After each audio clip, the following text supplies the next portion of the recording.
शिक्षा संस्कार होता क्या है, शिक्षा संस्कार है क्या। ये शिक्षा संस्कार में तीन चीज है। शिक्षा संस्कार में तीन चीज है।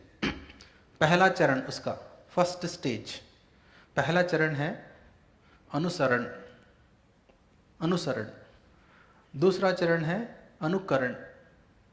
फर्स्ट स्टेज इज अनुसरण, सेकंड स्टेज इज अनुकरण, थर्ड स्टेज इज अनुशासन। थोड़ा ध्यान से सुनिए। Okay, this is a fulcrum point which changes the thinking. अनुसरण, अनुकरण, अनुशासन। अनुसरण का मतलब है इमिटेशन। इमिटेशन जैसे मैं अगर तेलुगु में बात करता हूँ घर में, तो मेरे बच्चे क्या बात करेंगे? तेलुगु में ही बात करेंगे, है ना। सो ये अनुसरण है। ओके, जो भी सुनते हैं वही बात करेंगे। सेकंड स्टेज अनुकरण। अनुकरण का मतलब है कि वो घर से बाहर भी जाते हैं, उधर इधर घूमते हैं, जो भी उनको मिला वो लेके आते हैं घर में, अब उनके खुद के सेंटेंसेस फॉर्म करने लगते हैं। ये सेकंड स्टेज है, ये अनुकरण है। अनुसरण, अनुसरण के बाद में अनुकरण। थर्ड स्टेज इज अनुशासन। तो अनुशासन का मतलब है डिसिप्लिन। घर में डिसिप्लिन है कि नहीं है? अपने अपने घरों में तो है, कुछ ना कुछ तो रहेगा, रूल्स रेगुलेशंस गाइडलाइंस ऐसा सब कुछ है ना, कुछ ना कुछ। ये रिटन रूल्स नहीं है, अनरिटन है ये। अनुशासन मतलब हो, अनुशासन इज दैट। मैं एक छोटा सा एग्जाम्पल देता हूँ जो मेरे ही लाइफ में मतलब घटित हुई है। You can relate to it. Okay, as I told you I have 2 kids. Okay, so मेरा बड़ा लड़का when he was around 1.5 year of age, okay, 1.5 साल का था, उसके दांत निकले। जब दांत आते हैं तो ब्रश कराना चाहिए या नहीं कराना चाहिए? आप बताइए। ब्रश कराएंगे नहीं कराएंगे? कराएंगे, जरूर कराएंगे। तो मैं गया मार्केट में जाके ब्रश खरीदा, जॉनसन एंड जॉनसन नया पेस्ट, ओके, ऑल चिल्ड्रन के है ना, तो कलरफुल पेस्ट वो ब्रश के ऊपर रख के मेरे बच्चे को दे दिया। तो वो लिया, पेस्ट को चाट लिया और ब्रश को फेंक दिया। पहला दिन खत्म, तो सब लोग खुश। सेकंड डे भी ऐसे ही, थर्ड डे भी ऐसे ही, फोर्थ डे ऐसे ही, फिफ्थ डे ऐसे। उसके बाद में वो ब्रश फेंक रहा है, वो ब्रश को देखते ही रो रहा है। तब क्या करेंगे? मुझे क्या करना चाहिए ऐसा हो रहा है? तो मैं रियल इंसिडेंट्स के एग्जाम्पल्स ले रहा हूं जो आपके लाइफ में भी घटे होंगे। Okay, and I am trying to explain a concept. Example is not important here. Concept को एक्सप्लेन करने की कोशिश कर रहा हूं। अब बताइए क्या करना है मुझे? हाँ, I have to teach to whom 1.5 year old kid। 1.5 साल के बच्चे को ब्रश क्यों करना चाहिए पढ़ा सकता हूं क्या? मेरे अंदर उतनी ताकत है? आपके अंदर उतनी ताकत है? नहीं। ओके, ताकत भी नहीं है, समझ भी नहीं है। 1.5 साल के बच्चों को ब्रश क्यों करना है समझाना। जब एक बच्चा रोता है तो एक सिचुएशन में मैं उसको चुप करा सकता हूं, दूसरे सिचुएशन में चुप नहीं करा सकता हूं। कब गुस्सा आएगा? नहीं करा जब पाऊंगा। जो नहीं करा पाना ये मेरी कमजोरी है या बच्चे की कमजोरी है ना? तो गुस्सा कब आएगा? अपनी कमजोरी दिखता है, अपनी कमजोरी जो सिचुएशन में दिखता है वो सिचुएशन के ऊपर गुस्सा आता है ना। अपनी कमजोरी जब दिखता है वो सिचुएशन पे गुस्सा आता है। कहाँ पे काम करना चाहिए? अपनी कमजोरी पे काम करना चाहिए या सिचुएशन पे काम करना चाहिए? अब कर क्या रहे हैं? सिचुएशन पे काम कर रहे हैं। वो बच्चे को और एक झापड़ मारे, चुप कर। Not possible. Remember this, when we are angry it means it is our shortcoming. When we are angry, it is our shortcoming. We don't have answer to the given situation. Okay, ज्ञान का मतलब answer to every given situation. ज्ञान is that. Knowledge is that. Okay, right? Knowledge is that. जब ज्ञान होता है तभी विचारों में समाधान होता है। जब ज्ञान होता है तभी विचारों में समाधान होता है। जब ज्ञान नहीं होता है, विचारों में समाधान नहीं होता है, समस्या होती है। वो समस्या ही बाहर झलक जाता है। Okay, right. Now in this situation brush क्या करना है? वहीं पे अटक गए अभी।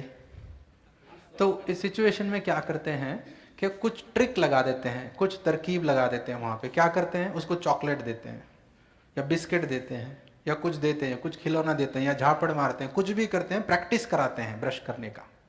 क्या कराते हैं, प्रैक्टिस कराते हैं। Now we are all grown up children, we are all grown up children.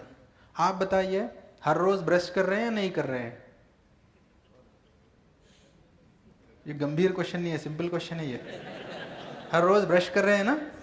कर रहे हैं। अब आप बताइए आदत पड़ गई इसलिए ब्रश कर रहे हैं या समझ गए इसलिए ब्रश कर रहे हैं?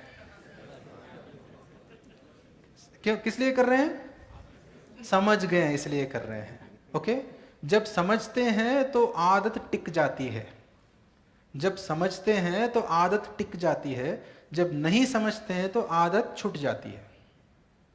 ध्यान से सुनिए, बहुत इंपॉर्टेंट पॉइंट है मैं जो बोल रहा हूं ये। जब समझते हैं तो आदत टिक जाती है, जब नहीं समझते हैं तो आदत छूट जाती है। तो ये जो कर रहे हैं, हम जो कर रहे हैं उसको बोलते हैं स्व अनुशासन। अनुसरण, अनुकरण, अनुशासन, अनुशासन से स्व अनुशासन तक पहुंचना है। अनुसरण, अनुकरण, अनुशासन, अनुशासन से स्व अनुशासन तक पहुंचना है। सो अनुशासन से स्व अनुशासन तक पहुंचने के लिए 3 सीढ़ियां हैं, 3 सीढ़ियां। पहला सीढ़ी करके सीखो, करके सीखो। दूसरा सीढ़ी सीखने के बाद समझो।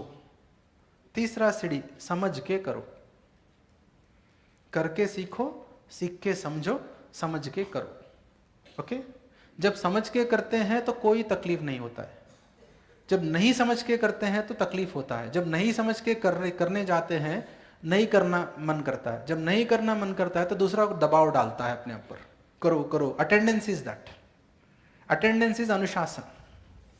ओके, अटेंडेंस इज अनुशासन। कहाँ जाना चाहिए वो? अनुशासन से स्व अनुशासन जाना चाहिए।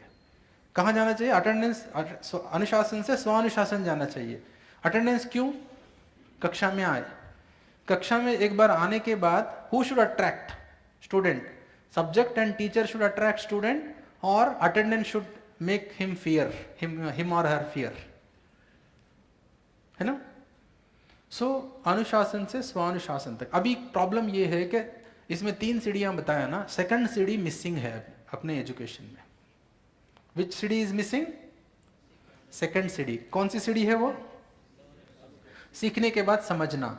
अभी ये नहीं हो रहा है। करके सीखो, सीख के करो, करके सीखो, सीख के करो, करके सीखो, सीख के समझो, समझ के करो। जब समझ के करते हैं तो बहुत अद्भुत घटनाएं घटती है। जब नहीं समझ के करते हैं तो प्रेशर हो जाता है, बॉन्डेज हो जाता है। इसलिए हम 3 तरह से काम करते हैं। एक काम जो हमको पसंद नहीं है, फोर्सफुली कोई करा रहा है हमसे, एक काम। दूसरा काम हमको पसंद है, हम कर रहे हैं, मगर दूसरे लोग पसंद नहीं कर रहे हैं वो काम को, सेकंड। थर्ड कैटेगरी, हमको पसंद है, हम कर रहे हैं और दूसरे भी खुश हैं, ये तीसरा काम। अब बताइए कौन से काम करना चाहिए हमको? फर्स्ट, सेकंड और थर्ड।